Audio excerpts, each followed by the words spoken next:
Hey folks, it's Rob Flux here with another Sunday session. And today's Sunday session is probably going to be one of the most controversial ones that I've done for a very, very long time. And it is one that if you are based in Queensland, if you are a small scale property developer, it is going to have one of the biggest impacts on you in the next few years. And so my encouragement to my entire community is that I guess if you are just getting on this live right now, if you are watching this replay at some point in the very near future, whatever it is, you need to tag, share, friends, and that sort of thing, and get this message out, because what is potentially about to impact you is something that can completely decimate the small-scale developer market in Queensland. So that said, that's a pretty bold statement. Let me tell you a little bit about what is happening, why it's happening, and the like, so that you can have some context in what is actually going on. So firstly, let's understand the size of the building and construction market in Queensland. So in 2020, 2021, the Queensland building and construction industry was estimated to be about a $47 billion contribution to the Queensland economy. Okay, so it represents over 230,000 jobs. And is the state's third largest employer. So it is a big deal. And so the state government, in looking at that, sees the impact and the implications of that in quite a significant way. Now, on the 13th of November in 2021, the Honourable Mick de Brenni, the Minister for Energy, Renewable and Hydrogen and Minister for Public Works and Procurement, created what is called the Development Review Panel, or otherwise just referred to as the panel. Now, this was appointed under the Queensland Building and Construction Commission Act of 1991 with a view to reviewing the role of the developers in the building and construction industry. There were a number of issues and challenges raised that, triggered this, that were largely aimed at the larger development community. But the implications of this are going to impact any developer at any stage. Now, the things that triggered this were largely elements that don't impact us as small-scale developers, and many of us may not even be aware of some of the issues and challenges that are actually there. So there is a thing called the security of payments, methodology. I can't remember the exact terminology that actually sits there. But what it is for larger scale developments, funds have to go into a trust account to ensure that builders are actually appropriately distributing the funds through to subcontractors, because what was happening was that some builders were going broke and subcontractors were not getting paid, and as a result that had a cascading effect down the food chain. And so this review has largely looked at some of the implications that sit in and around that, and looked at why, how that was actually starting to occur, what the implications were for that, and trying to capture some issues and challenges and recommendations that actually sit in and around that. They also wanted to consider the impact of the developer's role on the quality, safety, and design of the actual construction elements itself. So they were the two triggers that actually triggered the panel to actually get instated. So that panel came together, as I said, in November of 2021. Okay. Now, the panel has since released a discussion paper that is currently seeking industry feedback. And that is the feedback that I'm going to be talking to you about today. And that is the feedback that you need to actually get actively participated in, because if you don't have a say, then the chances are that legislation is going to be come into effect where us as small-scale property developers had no input into the process. And I'm going to go into how that has actually occurred, as we get a little bit deeper into this conversation. Now, since November 2021, the panel has conducted over 50 hours of consultation with what they call key industry stakeholders. And that has outlined the outcomes of the discussion paper. Now, I'm going to walk through the discussion paper itself, but it has taken an entire year to only get 50 hours of consultation.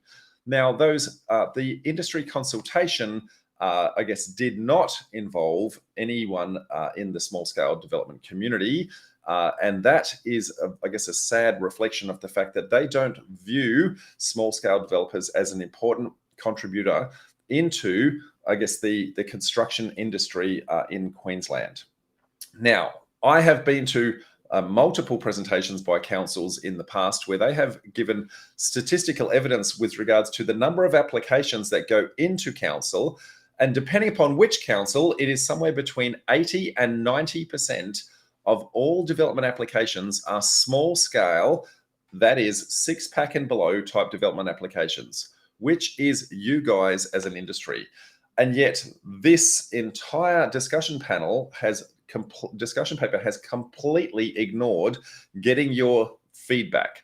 Now, the discussion paper, I should say, is alive and is able to have you actually go and actually contribute to and have feedback on with regards to how that's actually going to work. And I'm going to give you some insights into how you can actually do that.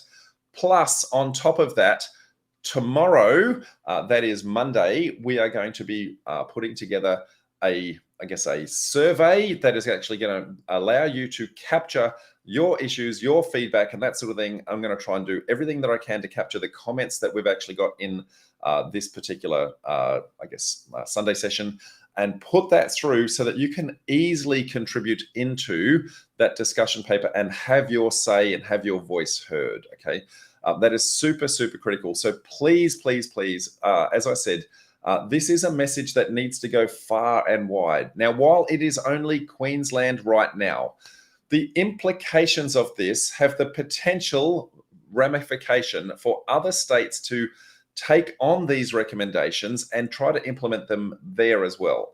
Now, my feedback and candor on that is no matter where you are located, our 17,000 members, I would love for an army of you to actually come in and give your insights, good, bad, or ugly, into the process. Now, please, please, please be respectful of that process so that we can actually have our voice heard. If we are disrespectful and angry and venting and that sort of thing, it is not going to be well reflected. But what I want is for us to then have a voice and actually be heard, and where humanly possible, get ourselves actually part of the conversation.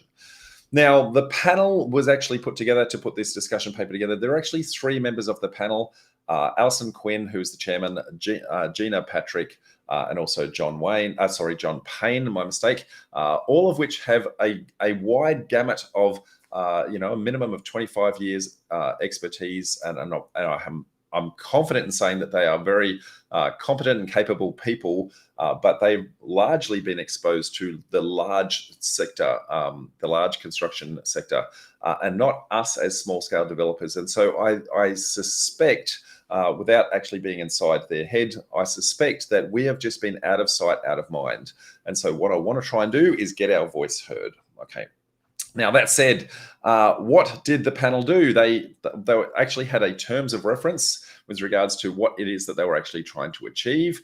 And as I touched on, those 2 elements that we touched on before with regards to making sure that builders were getting payments through the subcontractors and that security of payments process, and also safety and design standards actually getting out there. So they were basically the high-level concepts that they went into here with. But as a byproduct of that, one conversation creates another conversation, creates another conversation. And there are actually 38 different recommendations that actually have come out of this. Now, I say recommendations, that's probably a strong word for that. 38 key points that have actually been raised by, the stakeholders that were actually interviewed. And what they're seeking is a position from the industry at this point in time in how they feel that those 38 key points are actually, sitting. Now, I've looked through the 38 key points, and some of them I am actually in agreement with. There are actually some really good, strong cases with some of the things that are actually pointed in there. There's some that I would say, look, good idea, subject to how they're implemented. And some of them that I'm afraid, I'm concerned, I should say, that they will actually kill our industry for small-scale mum and dad developers. Okay, so stay with me as I go through each of the 38 points. This could take a little while. I will get all of your feedback and input and that sort of thing and questions towards the latter half of this. I'm very, very keen to actually have you, have your say in there. Now, one of the things that they found, right at the very, very start is because property development is such a wide, industry. So there are small scale developers, there's mum and dad developers, there are people doing, do DIY developments in their own backyard. And then there's, people doing entire suburbs, entire cities. There's high rise. So there's industrial, there's commercial, there's residential. So when they look at the breadth of this, it actually was bigger than they actually anticipated. And one of the things that they found is actually there's very limited, exposure or visibility of what is actually happening in our industry, and no one single source of truth in order to come up with this. So it was quite a daunting task for them to take on. I very much empathize with the amount of work that has actually gone into doing that. And so I guess it's my encouragement to you guys to have just our extra little bit of that voice heard at this point in time. Okay, so in doing that, what they did, they created what is called an industry reference group. Now, the industry reference group represented a number of, industry associations, industry bodies who represent developers, finances, insurance, building and construction, unions, legal, and a whole bunch of things around the case. But they are all being an industry body. We as small scale developers don't have an industry body. And so whilst there may have been an intention to actually engage with us, there isn't really a mechanism because there is no industry body that represents us. So it is somewhat challenging for them to actually have reached out to us. And so here, Property Developer Network, whilst we are not a formal industry body, we are the largest property networking group in the country. And so your voice, I'm hoping, will be heard as part of this process. Now, let's have a look at, I'm going to try and do a little bit of a screen share. Now, firstly, this link, complicated link, I'm going to leave it up for quite a while. This complicated link is where you can actually find information about the discussion paper. I'm going to show you a little bit of insights into the discussion paper and then go through and give you my insights into each of the 38 elements that are actually sitting in here. So let's do a little bit of a screen share and hopefully, so this is that page. Okay, so it's fairly benign when you first look at it. Okay, so firstly, there's a reference to, there is a link to the discussion paper. We can actually click on that and open that up and actually go and read that. It goes very carefully to say, look, the issues and options that they identified in here don't actually represent the panel's opinion, nor do they represent the government policy or the panel's views, but rather they are capturing the issues that were raised by those industry bodies along the way. And so what they are doing is they're seeking our input at this point in time into those issues. The challenge is that some of those issues raised have quite strong views and quite strong opinions and some very, very big implications to us. Okay, so it is super, super important that each and every one of you actually have your say. Now, we're going to make that super easy for you to do that. Now, they, the panel have also made it easy for you to do that. However, it is somewhat tautological. So it goes straight away to say, have your say, complete the survey. Do not do that. That is actually the survey that actually led to the 38 points being raised in the first place. And so that is not what you actually want to do at this point in time. You need to completely ignore that survey. That is super, super important. Instead, what I want you to do is jump all the way down here and it says, prepare a written response. Okay.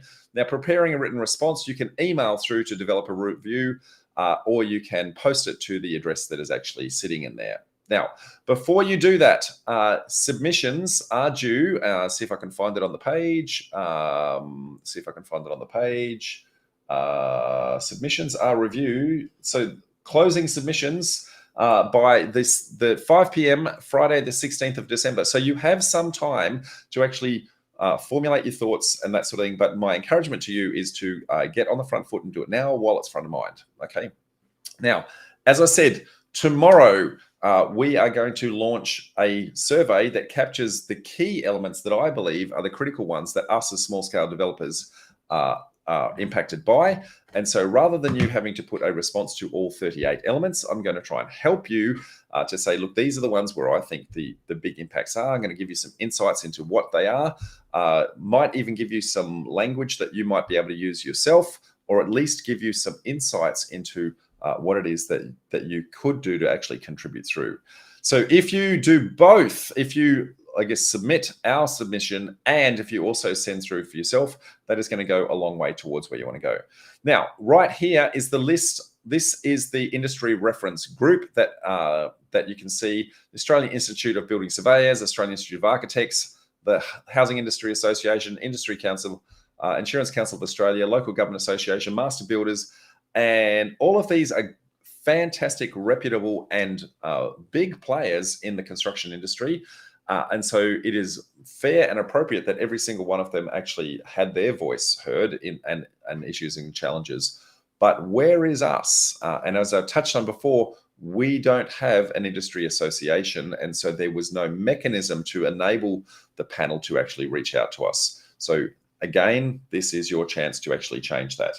Now, what I've done, is sorry, before I go too far, there is some information sessions. So there are 2 information sessions.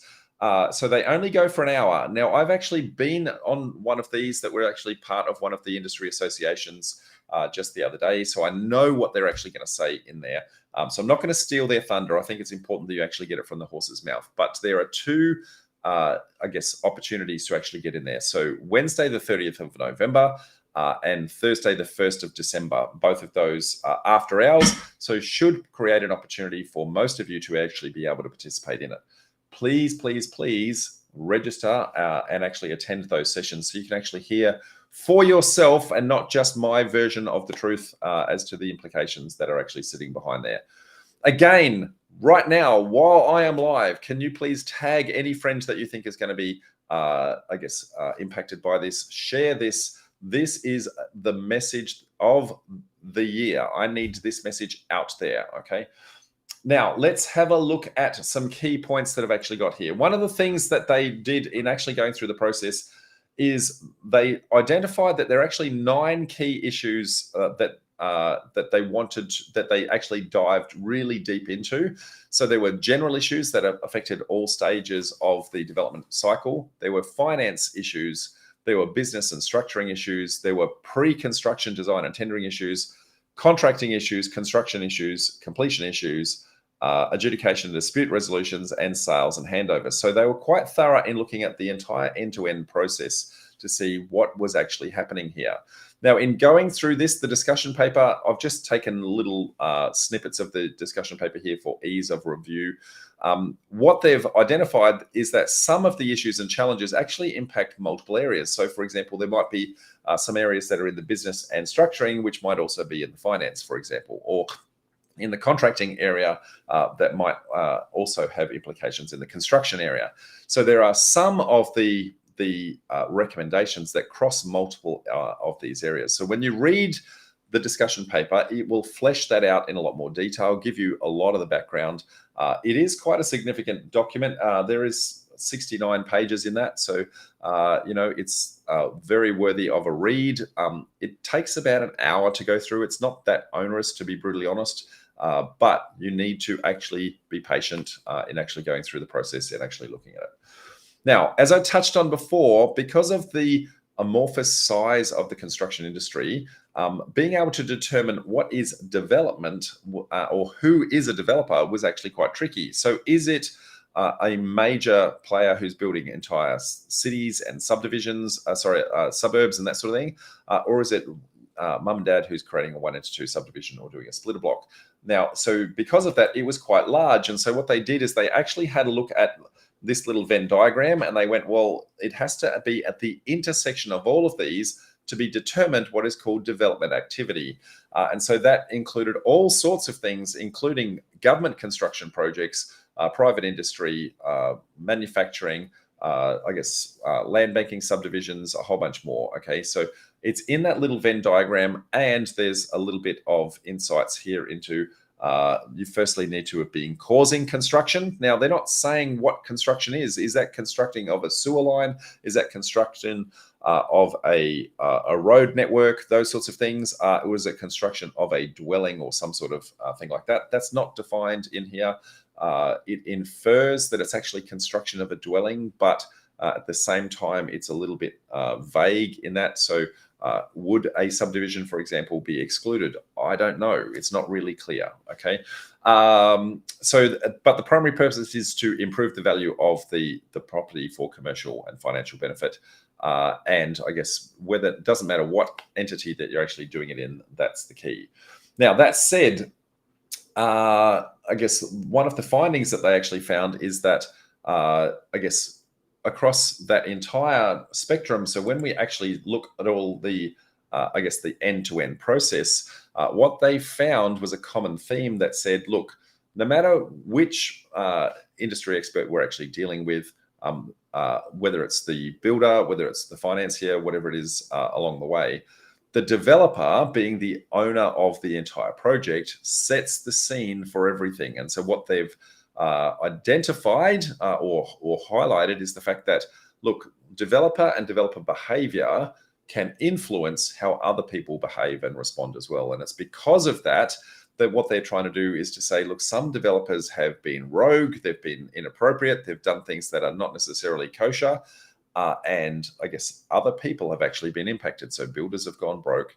I guess that's caused subcontractors to lose money, all sorts of things like that. But equally, there's a whole bunch of people that are doing the right thing. So what they've identified with these issues isn't necessarily, hey, it's a blanket problem across the board. It's just they're saying there is a problem. But just because they say it is a problem, some of the outcomes could be catastrophic to our industry. Now, let's have a look at, if we go to Appendix 1, this is a long way into the document. There are 38 of the issues in here, and I'm going to go through each and every one of them one by one, okay? Now, as I go through these, we'll be talking to where I think the implications of this actually are. Now, firstly, licensing. So what they're saying is, hey, there could or should actually be a licensing regime. Now, once upon a time, developers in Queensland used to have a license requirement in order to be able to sell the finished product that we're actually creating. So it wasn't an overly onerous license at the time, but a license did actually exist. That was shut down quite some time ago. And since then, there is no requirement to actually have the license. But the inference here is that this would be following very similar to the Queensland Building Construction Commission's licensing frameworks for contractors. So contractors is another word for builders, including having qualifications, experience, fitness to practice, and all those sorts of things, which means that you coming in to do your very, very, very, very first project won't have the industry experience to actually get a license. So how do you get into the industry in the first place? That's a big deal. So are there going to be thresholds that will determine that maybe it's the size of the deal that you actually need a license for? So maybe it's a $5 million plus deal that needs a license. Maybe, I don't know. It's not very clear on what that's actually going to be. So what thresholds will actually go in there? Now, when we do, what it's going to do is then have a look at further licensing regime would allow for standards of conduct, competence, and monitor to enforce industry. Licenses would also have financial, sustainable, and business appropriate. So what they're saying is you need to prove that you're going to be financially able to complete the project. Now, on the surface of it, that is fantastic. It means that the person going into, so any builder that's coming in can see that you're actually financially viable in order to take it all the way through to the end. But, and here's where the but comes in. How do you do creative acquisition strategies? How do you do no and low money down? How do you do a joint venture with a landowner? How do you do delayed settlement with early access? How do you do option contracts and those sorts of things when you're starting with little to no money in the first place. Having this requirement for, I guess, financial sustainability might mean that you never actually get into the game at all, which is, I guess, when we see that 80% of all the real deals that actually get presented on our stage in the last 10 years, 80% of them has some form of low and no money down deal. So is it you, the sweat equity partner, that needs the license? Or is it the joint venture money partner that you go arm in arm with that needs the license? Or is it both of you that need the license? Very, very unclear as to how that actually works. And so I think that is going to be a major, major roadblock in how that actually comes into enforcement and can be, I think is going to be one of the killers that actually stop us from, will actually decimate our industry.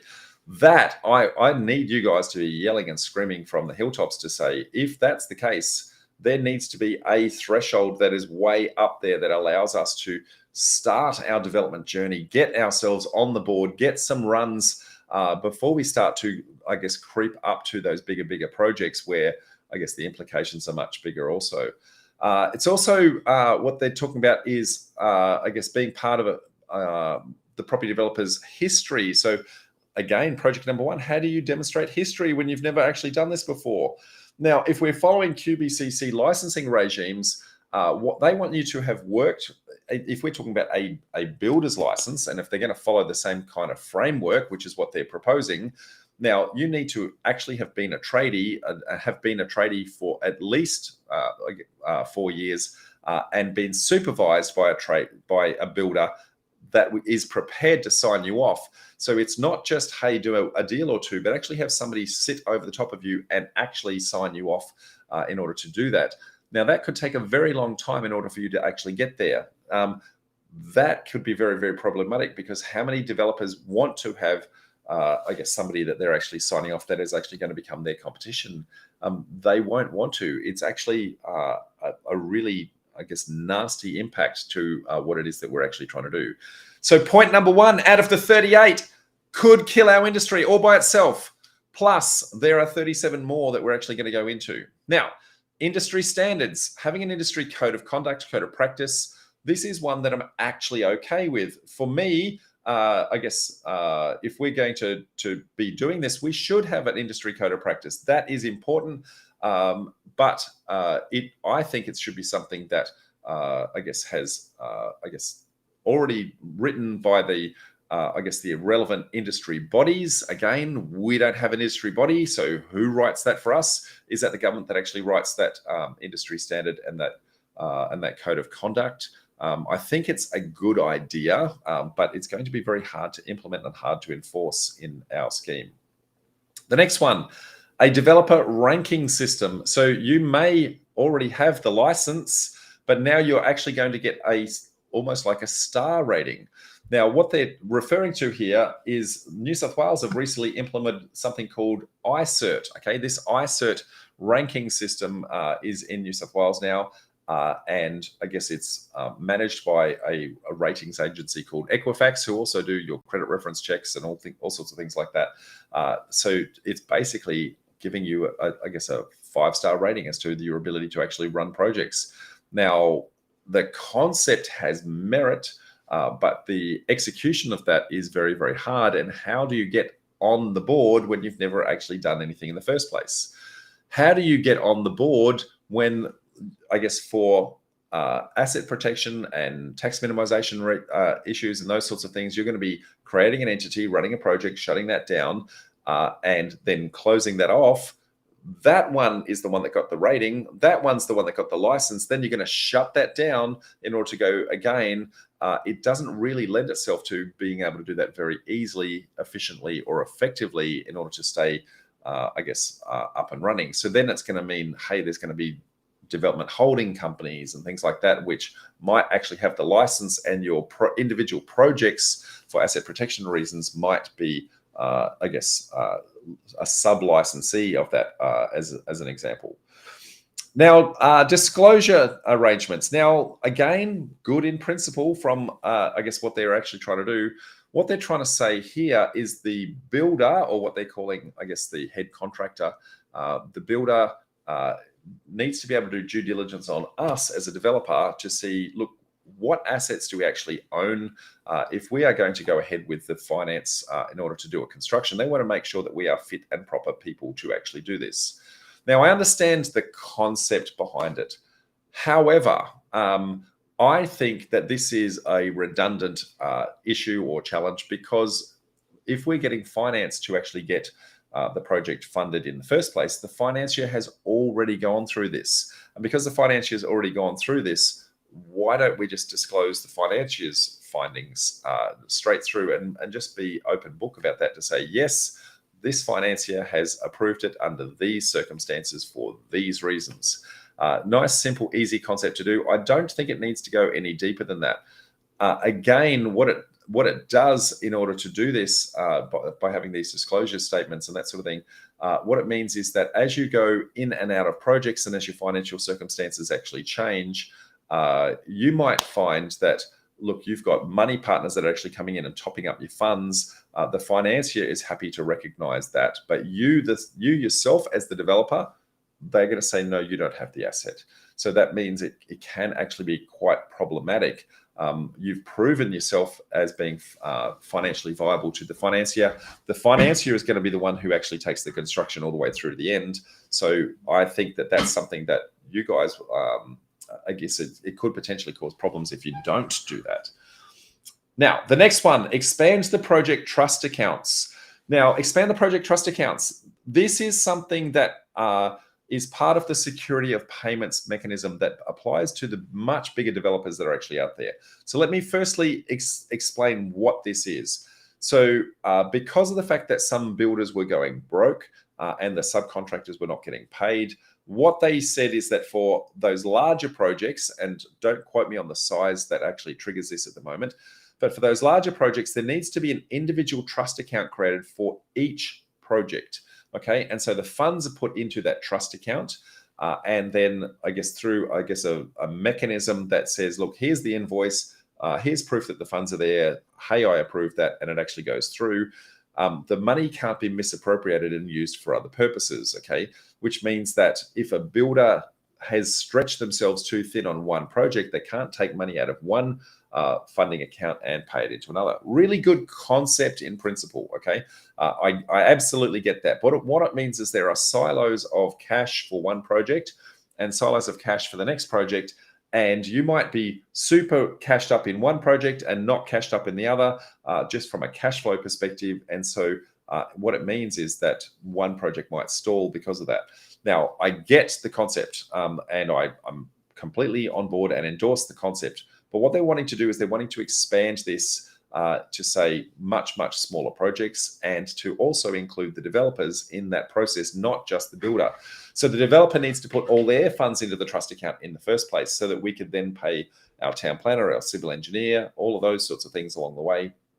Can actually make this quite an onerous process, and can create a massive amount of compliance, massive amount of cost, add a bunch of complexity into the process that is, in most instances for smaller scale projects, probably unnecessary, because the fact that we're in and out so quick, that we're typically not doing house constructions and that sort of thing for anyone who's doing small scale subdivisions and the like. Even for a small duplex or a six-pack of townhouses, I guess you're getting it to a certain stage before the financier comes in.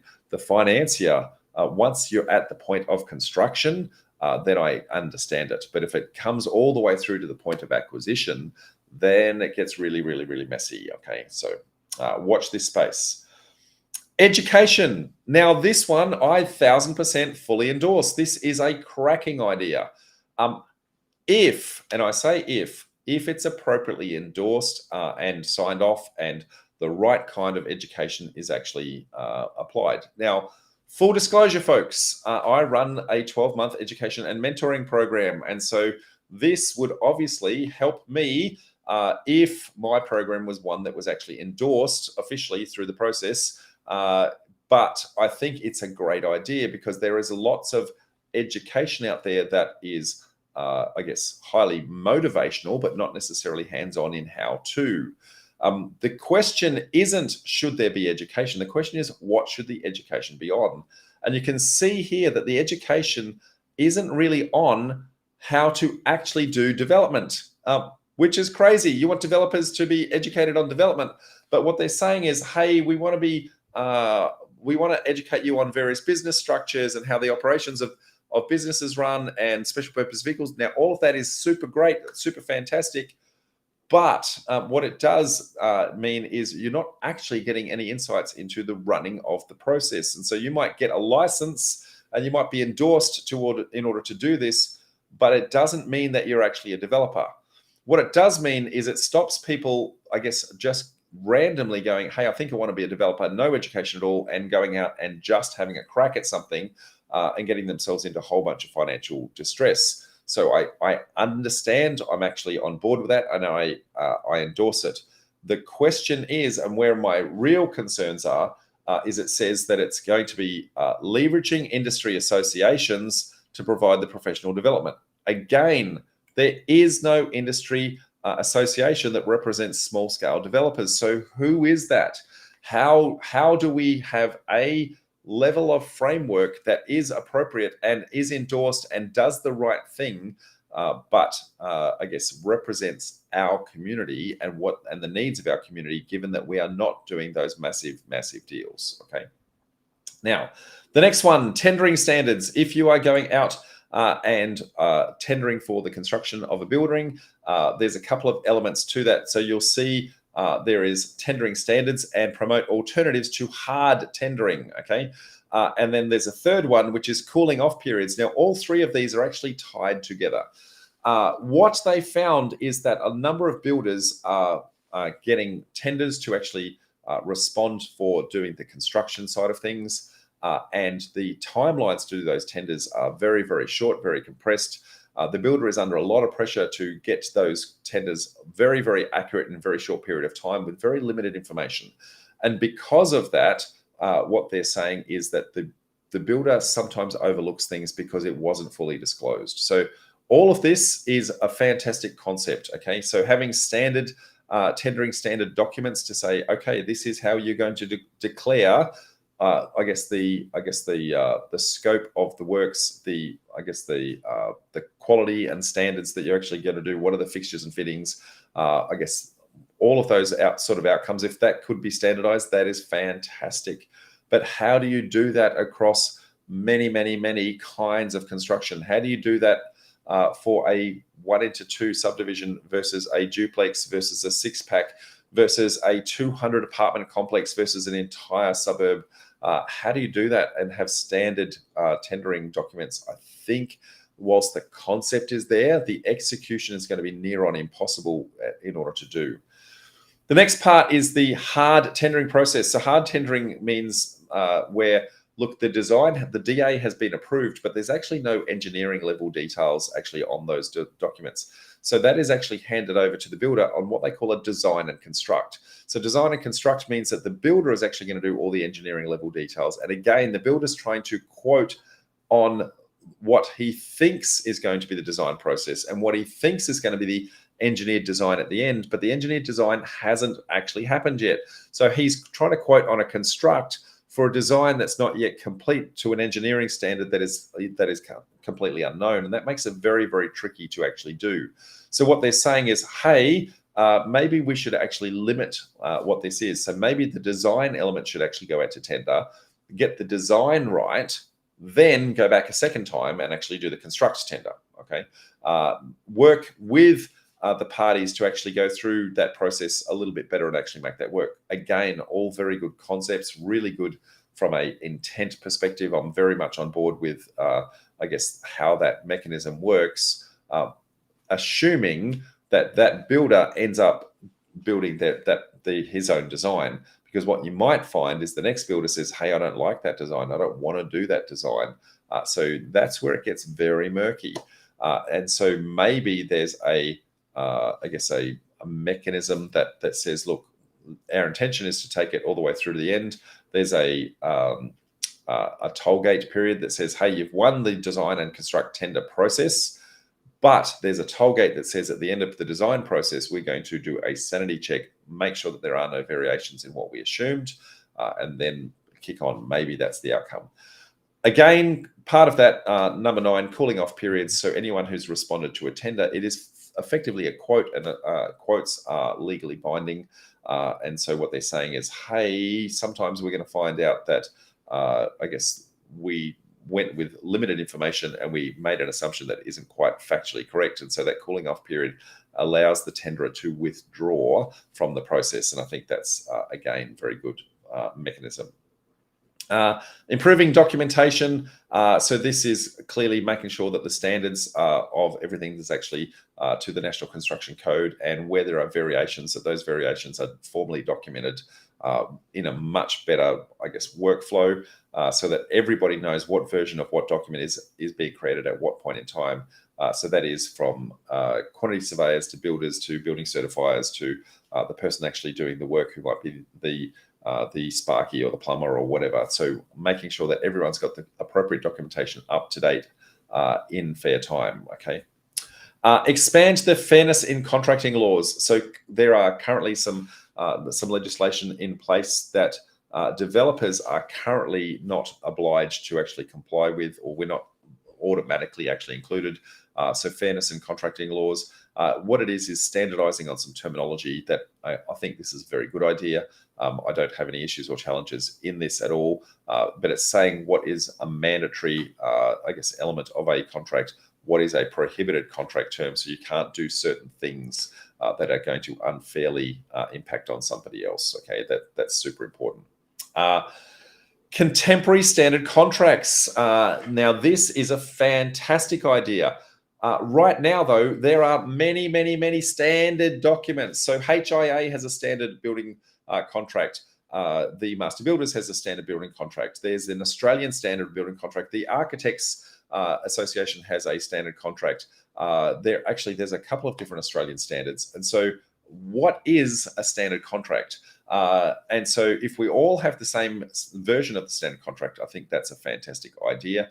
It's going to make our legal processes much simpler and cheaper. Everybody will have reviewed that contract one time. I guess at least when they're actually going into the process, when they might do 5, 6, 7, 8 projects, for example, but because it's the one contract every single time, the legal advice that you need gets cheaper and cheaper each time, because you're only really looking at the variations to the contract as once you've had your primary, I guess, advice given to you in the first place. So I think that's a fantastic idea. The challenge is which industry standard. Obviously, HIA and Master Builders, their standards are in favour of the builder, because who is their client. Okay, the Australian standards are, I guess, more, equally and fairly balanced. The Architects Association is, I guess, again, more fairly balanced, but doesn't include all of the things that the Australian standard ones do. So I think there's opportunities to actually consolidate and get the best out of those things. There's some terrible things in all of them, some bad practices in every single one of them. So it is a good opportunity to bring all of them up to speed, clean them all up, get them standardized. So everybody knows a definition for what is the start date. Everybody knows a definition and a formula calculated for what is, why am I having a brain fade? The penalties at the end, I'm having a brain fade. It'll come back to me.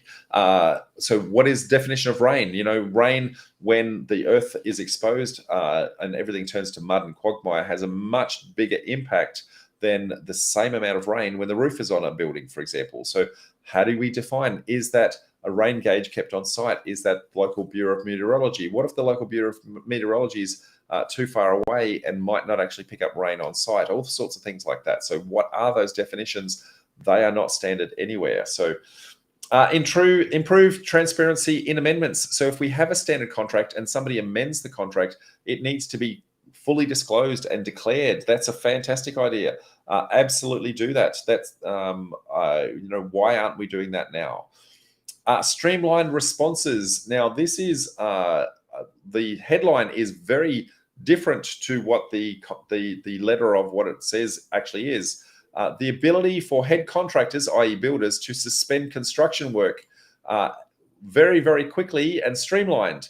Okay, and that is because if they have had non-payment, they want to shut down works very, very quickly. Whereas currently, it's actually quite challenging for them to shut down works unless they can demonstrate a breach of something. So if a developer or a financier has a claim to say, look, we think that the financial payment has an error in it or something like that, then quite often the funds are withheld, which then impacts the builder's cash flow. Again, really good idea. Absolutely would love to see that actually come into place if it's actually managed well and there's a good streamlined process to actually do that. And if it can't be abused for frivolous shutdowns, that's probably really important to actually do that. So property protections, okay? So making sure that, head contractors maintain access to equipment. So if the let's just say the builder goes broke, for example, and the subcontractor, so the Sparky, the Chippy, that sort of thing, if they've got tools on site and the builder's gone broke, what tends to happen is the site gets locked up. Nobody can actually get hold of their assets. But the Chippy wants his tools back because he needs to go do some work on another project around the corner so he can keep working. But he can't the way it currently is. Okay, so absolutely, there should be rules that sit in around this. It's a fantastic idea. Let that happen. I would love to see how that actually works. Enhanced reporting obligations. So I guess this is the having people actually report incidences and suspicions of breaches to all of these clauses and a whole bunch more through to QBCC, assuming that QBCC is the authority for the developer's license, but it's also for QBCC with regards to the construction license and a whole bunch more. So make that much easier to actually do, okay? Extend the chain of responsibility for developers. So currently, the chain of responsibility, what they're talking about here is if a particular product is actually used inside the building, currently it's the builder and or the architect and or the engineer that are at fault if that product is inappropriate or not to standard, that sort of thing. So they're saying, look, they should actually add the developer into that process as well, because quite often the developer will say, hey, I want to use that tap, that tile, this, whatever. So the developer is mandating that certain materials are actually sourced and certain places they're actually sourced from, and yet it is the builder or the engineer who are the one who's signing off on that. So they're actually taking all the responsibility. So not cool. I'm okay with that actually going in, again, subject to it going in a fair and reasonable way. Whistleblower protections. So if somebody finds a breach, then anybody that actually reports these issues and challenges, currently it's a best effort kind of confidentiality side of things, whereas this is saying, look, it needs to be strengthened much harder. There needs to be no way that the person who actually dobs you in is actually able to be found out because they need protection, as well. Otherwise, there's no incentive for that actually come through. So great idea. Yes, make that actually happen again, but make sure that it doesn't allow for frivolous claims. That is super important.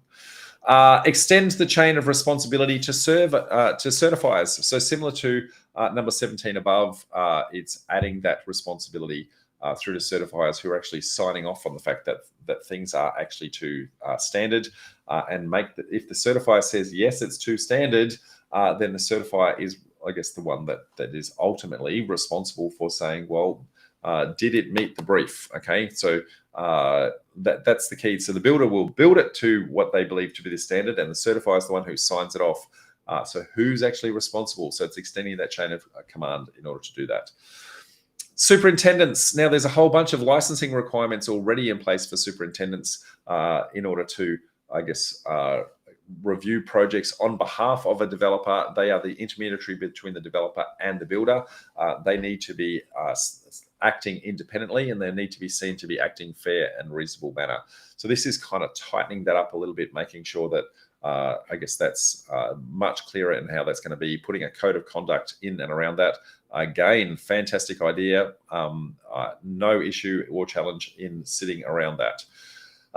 Documentation of amendments. So every time something is changed, then it is actually captured. Now, they're referencing here, what they believe to be best practice in New South Wales, where New South Wales has a process where all of the documentation is actually submitted prior to construction, and then there's a process to amend those as things go. Whereas in Queensland, it's kind of the other way around. We report the as constructed at the end, but the right at the very start isn't declared, I guess, publicly. So this is really just changing the order of that, making it a little bit, so get all of the engineering level documents and everything signed off up front, and then have, I guess, that chain of custody of the documentation as variations actually happen. Again, really good idea if implemented well. If it doesn't add, I guess, a burden in the actual oversight process. So if it's done well, I think it's a very good idea. It also means that on public record, hopefully we should be able to look at the designs for other developments that have actually happened around the corner, so we can reverse engineer other people's deals and things like that. So again, fantastic outcome in order to do that. Third party quality assurance. So this is similar to the one up above. So if any third parties are actually involved in I guess, any importation of, I guess, materials and things like that, that they're also included in that process. Certifier disengagement. So currently, if your certifier, I guess, signs off on your building and construction documents, that certifier has to be the one that take it all the way through the end. But what happens if you have a disagreement with a certifier? What happens if they are not performing, I guess, their tasks appropriately? How do you disengage that certifier, bring another certifier in without having to re-endorse all of your documents and actually go back to ground zero? Okay, so really good idea. That's fantastic. Further mandatory inspections. Well, I guess this really is subjective to what other extra mandatory inspections. Having quality assurance and inspections to sign off things as you go, fantastic. If it's not an overly onerous process and it's not adding a bureaucracy for the sake of bureaucracy. Now, if it's for very legitimate reasons, because there are additional steps that just aren't being checked, I'm all for it. But if it's adding, I guess, bureaucracy for the sake of bureaucracy, then I'm not really on board with it. So until we've actually got some detail on what this actually looks like, I'm kind of ambivalent on that one. Not really sure how that's going to land. Quantity surveyors and building certifiers. I guess having certifications for these guys as well, making sure that there is CPD, which is the ongoing, I guess, points to say, look, you are keeping your licensing up to date by getting further educations and things like that as you go. Trying to keep that industry vibrant. I guess it's a diminishing asset and resource at the moment, is the number of quantity surveyors and building certifiers out there they're finding. Additional insurance. Now, this comes into play largely in the more commercial construction side of things, because in the homeowner's warranty insurance and those sorts of things in some of the commercial deals don't apply. So how do we actually get that involved to actually make sure that the ultimate purchaser of those products at the end are appropriately protected? So good idea in principle. As to how that's actually implemented, I don't know. It is going to add costs to the cost of construction because you have to pay for the additional insurance as you go. But it is protecting the ultimate buyer, which I think ultimately is a very good idea. Saves a whole bunch of issues and challenges where they've had in New South Wales and Victoria, where they've had, I guess, apartment complexes with cracks in the basements and things like that. And the poor owners of the buildings are just not protected. Audits, having QBC, having the ability to come out and audit the certificate of occupancy, I guess, before it's actually endorsed. My gut feeling on this is bureaucracy for the sake of bureaucracy. Why do we need to have this? We have building certifiers who are doing the sign-off already. They have already been licensed and reviewed and endorsed, and they're actually acting on behalf. Why do we need to add this level of bureaucracy into the process? Unless, I guess, we're seeing outcomes where particular certifiers are having bad results or things like that. So, this is a very cautious from my side as to whether or not this is actually a good idea or otherwise. Review current services. I guess this is with regards to dispute resolution and that sort of thing. And equally, number 29 is investigate alternative services. So if there are issues and challenges with disputes of any description, how do we actually start to fast track this? And I believe that number 30 is promoting mediation. So the same thing, all three of those actually put together, I think is a fantastic idea. We should, if there are issues and challenges with payments or anything along those lines, there should be a predefined process to actually say, look, firstly, go to mediation. Mediation looks like this. If you don't have that, depending upon the type of issue, you escalate that up to the appropriate authority to actually mediate on that, and to adjudicate on that.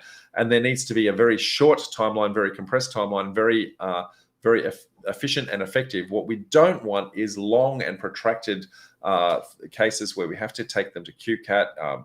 It's onerous, it's time consuming. We have to wait for all these, time periods to expire because the workload is so high.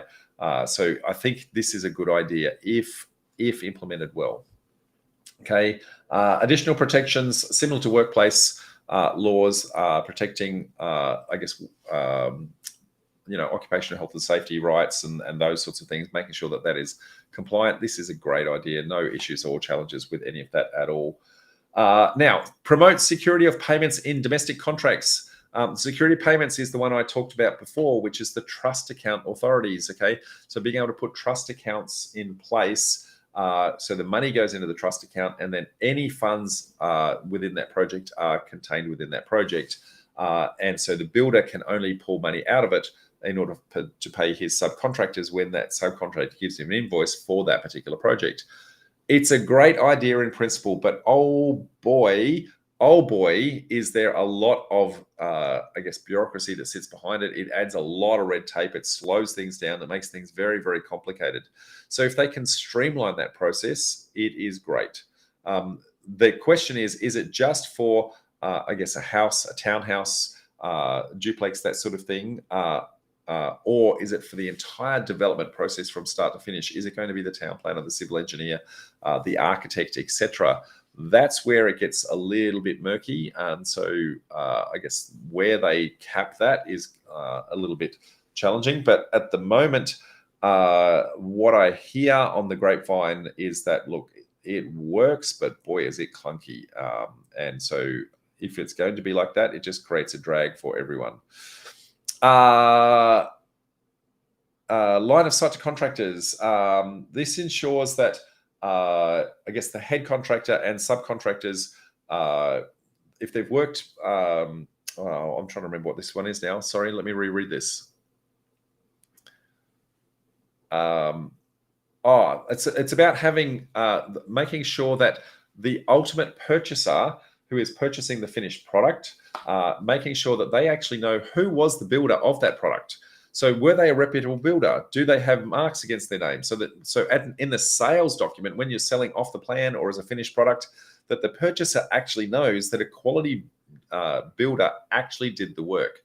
That sometimes when you do your Google reviews and you see, hey, this builder's a really dodgy builder, that owner buying that needs to know that. So what they're saying is, look, start to disclose that in the sales contracts. Okay.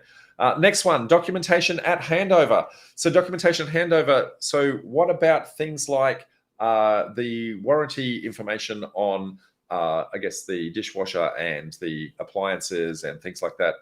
What happens to all the documentation for where all the services and things are installed? So body corporate knows how to maintain that. If there's electrical cables that are going underneath the driveway, is it on the left of the driveway or the right of the driveway? All of those as constructed, so that everybody knows that if there ever is going to be any work done at any point in the future on that property, that it is completely documented, and that is going to help in actually doing that. Now that comes back to the previous one that said, well, if the documents were registered appropriately in the first place, right at the design stage before construction actually commenced, and the documentation workflow was captured to say anytime there was a variation, handing those assets over should be relatively easy, and it's just a matter of, hey, here's the record. When you actually buy the property, then here's the access to all of the information they actually need. Okay, so that should be a relatively simple and great idea and actually to be able to do. Now, digital tools, this is, I guess, taking that to a step further and making sure that all the information, from start to finish about the project is actually easily accessible. So there's actually some handover documents that actually goes, to the other side. Really, really good idea in actually doing that. Voting restrictions. This is where a developer might be building, say, a townhouse project. They initially set up the body corporate because they have to, because that's part of the process in actually being a developer. But if they stay in the deal, or if they stay owning some of the assets and that sort of thing, is there a conflict of interest because that developer wants to protect their rights under warranties and things like that, to say, well, I don't think that repair is actually a legitimate repair. I don't think it's an actual problem at all. So limiting their voting rights to be able to say, well, actually, it's none of your business. There's actually an issue there and there needs to be a claim.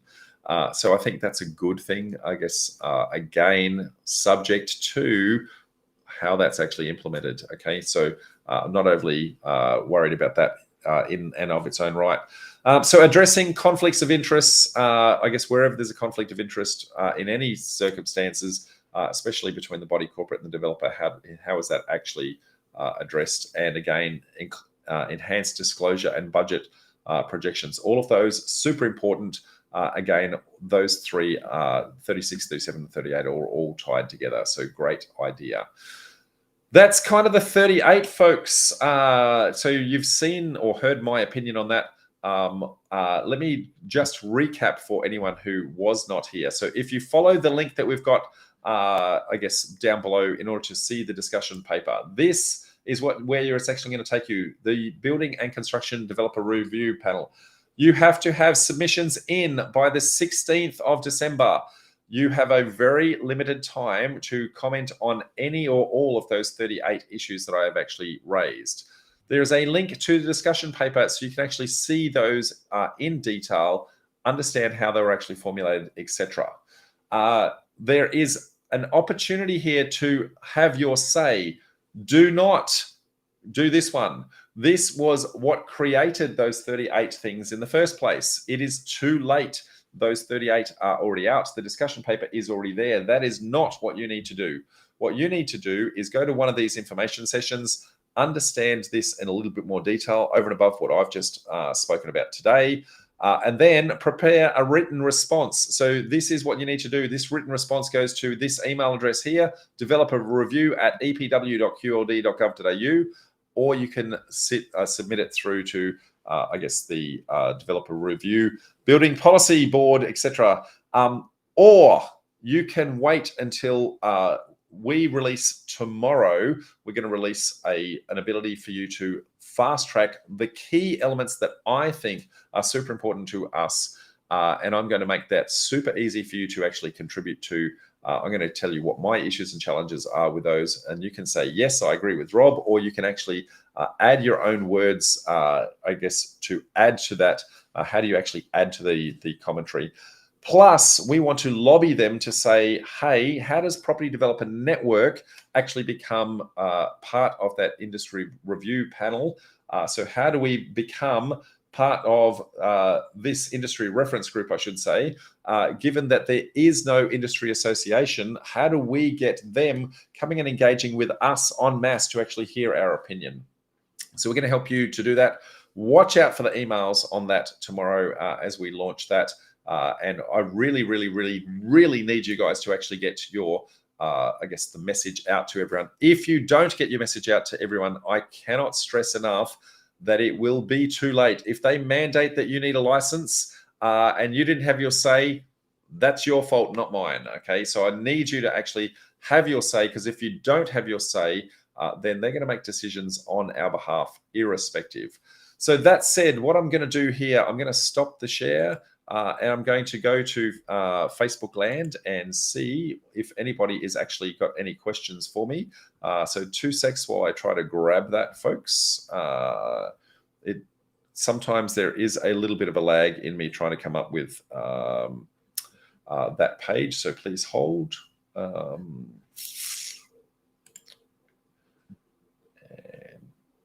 And here we go. Okay, let's see what questions we've actually got from you guys. Boy, there's a lot of you out there today. Thank you very much, folks. That is greatly appreciated. Tony says, so important to give feedback. Thank you, mate. I super appreciate that. Even if you're based interstate, if you are based in Sydney, in Victoria, wherever you're based, this has the potential to actually impact you guys because the other states will follow with some of these changes. So please make sure that you all have your say. Teresa then says, boutique developers are the cornerstone of gentrification and local council changes and local council wants to see. So absolutely, 80 to 90% of all developments are small scale developers. They are 6 packs and below. And so if we don't have our say and they make these wholesale changes, it could decimate the housing and construction industry, which we already heard is the 3rd largest employer in Southeast Queensland and 2nd in some other locations. So Teresa goes on to say, we play an important role in changing the landscape of our communities, changing the times and build form. So absolutely. So thank you very much. Felicity, thank you for putting the link in there. That is fantastic. So that saves everyone just copying it. That's greatly appreciated. Paul says, any proposal which could threaten small developers will have a devastating impact on the already critical Queensland housing shortage. This is a political suicide for the Queensland state government. I could not agree more, Paul, so thank you very much. Felicity has responded to somebody else. Yes and no, the dislike and distrust of the public for greedy developers and bad builders means there's politically a lot of political capital for the government on this. I agree there, and this is a really key point. Developers have a bad name, folks. The reality is that there are 1 or 2 unscrupulous developers who will rape and pillage the earth and do anything humanly possible to take shortcuts. They give all of us a bad name. Good developers, and I mean good developers, they are the makers of community. They are the people who are looking at the needs of our community, and putting the correct product in place in time for that person to actually need that before they even know that they need it themselves. So I guess it's something that we as a cohort need to hold together on. So super important that we actually do that. Tony says iCert is only for class 2 buildings, i.e. apartments. That is correct, Tony, but the proposition here is that they want to put that sort of classification on all developers across the board. So they're using that as an example. So I guess it's being very, very careful on what that actually looks like.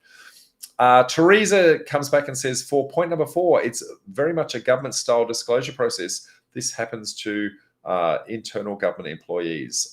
So I'm not quite sure that one. I'm sure that in context when I was talking that made a lot of sense, but Paul says, correct, Rob, my thoughts exactly. As the guarantor of the loans of my project, the lender financier has already checked me out. Absolutely, Paul. I don't see any requirement for our finances to also be disclosed as part of getting a license or part of a builder actually coming on board with us, because the financier has signed off on. We need a letter from the financier to say, yep, finance is approved. How we came about that finance is not the builder's need or desire. All it is that somebody has signed off on that, and that financier is actually, I guess, an endorsed financier, someone and reputable, that sort of thing. Dan says, this is what accountants and lawyers do. I'm not quite sure that's in reference to. Scott says the Rob Flux RTO. So I'm not sure what RTO stands for, but I do know that it's a registered training authority. I think that's RTA, not RTO. But absolutely, Scott. To be brutally honest, we've actually been investigating whether or not that's something that we can actually do. It is quite a just laborious process, and unfortunately not really something that's commercially viable, even though that's something that we really, really, really want to do. But if something like this comes into play, then I think it's something that we will do in order to protect our clients and our community, to keep you guys doing the things that you do best.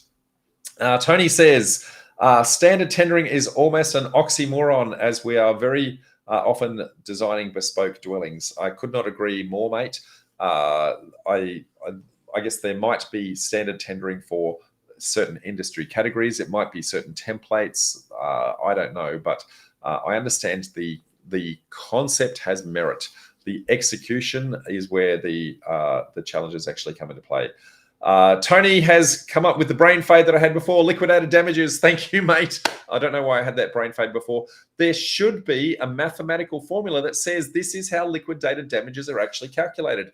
Why is that not standard in every single contract? Why are we trying to fight for what our liquidated damages number should be in every single deal? The builder wants it to be super, super low. We want it to be super, super high. Why can't it just be a mandatory formula? Okay, holding costs equals X, finance costs equals Y, construction costs equals Z, X plus Y plus Z equals, and that's the answer. You know, that shouldn't be that hard to do.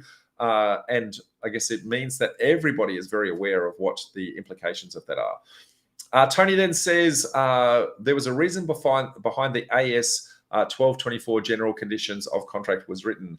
Sorry, that was a reason behind. So I'm not quite sure the reference there, but I think what you're saying, Tony, is that AS 1224 was created because there was no industry standard document. And so that was the one that was created. So why are we not just endorsing that? Or why are we not just mandating that is the one that we actually do, or making the appropriate changes to AS 1224 and making it 1224.1, for example, and then making that the standard? I don't know. Then Tony goes on to say, item 14, this works in the security of payments in New South Wales and response times to a claim. I'd have to go back and see what item number 14 is. Let me see if I can find that super quick. Item number 14 is streamline responses. So that is where I guess payments have been withheld or the cash flow stops to the builder. The builder has a process to actually escalate that and stop works if need be to make sure he actually does get paid. So I think that's a good thing. I don't see any particular issues in actually doing that. As of July 2021, the registered design practitioner was introduced again, class 2. That's for New South Wales. Teresa removed a comment. Don't know what the comment was, but New South Wales introducing class 2 insurance and liability to 10 years. So that's a standardization as well. And Felicity's given that link again. Felicity says, thanks for everything you do, Rob, to try and improve the landscape for small-scale developers. You're more than welcome, Felicity. I know that you're in Victoria, and so this isn't directly impacting you, but hearing those words is always warms my cockles. So thank you very much for that. Tony says, thanks, Rob. This was a great review, and thanks for the prep work you're doing tomorrow. That's okay. Rob is completely right. We see how tenancy laws reviews has gradually spread across the country. This will be the same. Diana says, thank you, Rob. Corinne says, I asked the chair if the panel could envisage a threshold to exclude small developers, and she didn't outright answer my question. Yes, that's because it's not her position at this moment to be able to answer the question, Corinne. She's asking for the community to comment on that so that the panel can have a formed position. So I understand why she's done that at this point in time. I'm okay with the fact that she danced around that. Subject to, did she hear that as an actual issue, and will that actually go into the response in some way, shape, or form? Dan says, Rob, is your submission addressing the definition of a developer? That is, a person or entity who undertakes development activity regardless of value or frequency. Many legislative regimes use differentiated categories to ensure that their regulatory burden lies where the highest risk is. One of the points of the discussion paper, Dan, was exactly that there is no definition for a developer, and they referenced I guess some very obscure legislation that has absolutely nothing to do with it, and strangely came out of the ATO as to what the ATO thinks is a developer. So because there was no definition, then they went on to say, well, if there is no defined definition, then you have to go to what is deemed the dictionary definition. So one of the things will be there needs to be a definition of a developer. So absolutely, that will be one of the things that actually goes into that. Teresa says, should we create a standard response with options that can be tweaked and copied to the email address? I'm sure there are many developers interstate who would love to be happy to for this submission, especially if made easy. Teresa, that's exactly what we're trying to do, is actually put that standard together. It will take quite some time to actually put together, I guess, getting formed thoughts. It's taken me I guess 2 days to actually get to preparing this presentation. And now I've got to now articulate that so that you guys can actually, I guess, do the copy paste type thing. But it's also important that it's in your words. And that's probably super important, because if it's not in your words, then if they just get a whole bunch of copy paste, it loses the power and the impact. Okay. So I'm more than happy to capture the issue, but I would love for you guys to actually put it in your own words. Dan says definition in paper is on page 6. Sorry, Corinne says that, sorry. Registered training organization. Thank you, Scott. Walk away, less stress, Mark says. Mate, how do you walk away? This is our career, Mark. We have all chosen, for a variety of reasons, that property development is the career path of choice for us. And so why should we walk away? This is a fair and legitimate lifestyle. We are doing nothing wrong. We're adding to the community. We're adding housing to housing affordability, where the big scale developers just cannot scale down. And so we need to actually have a mechanism to be able to do that efficiently and effectively to create the product that the community actually needs. Dan says, Corinne, my point is that it's a differentiated definition to specifically exclude developers below a certain threshold in a way to carve out less risky, i.e. small developers. Reference to okay, I'm just going to skip that. Because Mark says, because we can't under Queensland law legally. That was probably in context when I was talking, but out of context, I'm not quite sure what you're referencing. Corinne agrees that there should be a definition for developers. Greg says developers use registered engineers, town planners, licensed builders, etc. This needs to be considered, absolutely. Teresa says, is it a possibility that we should make a submission and lobby mayors of Queensland councils to support us at a state level, given that the small developers contribute so much to the communities? Absolutely. All of that is in contention, but it's a large amount of effort for what is not an industry association. I am one dude trying to represent 17,000 people, and I have only so many hours in the day. So we're going to do everything humanly possible to make this happen. But I need you guys to get off your fingers and actually make this happen. Please, please, please. Donna says, being new to the developing area, I appreciate you highlighting the points that will kill the small developers. Look forward to seeing what you put together for us tomorrow. Thank you, Donna. You're more than welcome. Teresa says, there needs to be an overwhelming statistical response from the property development community showing themes and categories of issues with the new policies, etc. Agreed. That's why we're trying to put that together. Agreed. Evidence is missing, Dan. Boy, you guys, it's just keep on talking. I can't believe it. Teresa says, totally agree to change it up in own words and get impact and make it compelling. Also, don't want to sound like robots in a written response. Absolutely. And Donna says, P.S. Yes, agree with modifying wording to not lose impact. Teresa says, do you need a volunteer committee? Oh, Teresa, that would be fantastic. But and I love the suggestion, but it's like herding cats. So I'm going to try and show you the way, and you guys just need to follow.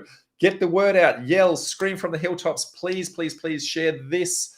Share this to every single community you're in. I don't care if it's my competitors. I want you to share this message into every single property community that you are part of. I don't care. This is a super, super important message. I'm here to represent any and all of you where humanly possible. And is it an e-petition an option? That's pretty much what we're putting together, Greg, as much as we can. That said, folks, that appears to be I guess the very last comment. There's the few last stragglers coming in. Thank you, folks. It has been a pleasure trying to put this together for you. A lot of hard work in putting that together. I'm glad that you got it. I'm asking you, I'm begging you, please don't let the effort I've put into this today go astray, because this is your one chance. If you don't get it by the 16th of December, you have no ability to complain when the outcome at the end does not meet, I guess, the obligations. So that said, folks, thank you very much for all your time. I cannot wait to see you at our next meetup or on our next Sunday session. Till then, bye for now. Bye.